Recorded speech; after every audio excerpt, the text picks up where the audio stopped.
फेरुची corona वृद्धि पाइबारे लागिलानी संक्रमण सतर्क रहिबाकू परामर्श देले स्वास्थ्य अधिकारी। कोरोना महामारी कथा सामना को आसिले भय बढ़ी जाए। कोरोना भाइरस दे जाइथिबा दुख दुर्दशा आज भी आखि आगो को आसी जाउछि।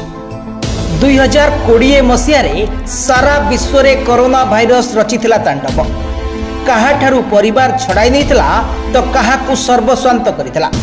एबे पुणी कड़ लेउटाउछि सेही कोरोना भाइरस। एशिया महादेशर विभिन्न स्थान रे कोरोनार नुआ लहर व्यापीबारे लागिछि।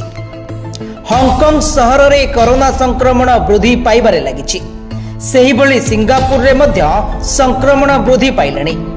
एही दुई स्थान रे नूतन कोरोना रोगी मिलिछन्ति एवं कोरोना रोगी संख्या हठात वृद्धि पाइबार सूचना मिलिछि। जदिओ यह पूर्व संक्रमण भली उग्र रूप नैनी तथापि भय बढ़िलानी। मे 3 सुधा कोविड मामला 14,200 रे पहुंची। कोविड संक्रमण पाई हॉस्पिटल रे मामला 30% वृद्धि पाइछि। विशेषकर जो मानकर रोग प्रतिरोधक क्षमता कम से माने अधिक पीड़ित हेबार संभावना रही। सेमानंकु बूस्टर टीका नेबाकू स्वास्थ्य कर्तृपक्ष परामर्श दैछन्ति।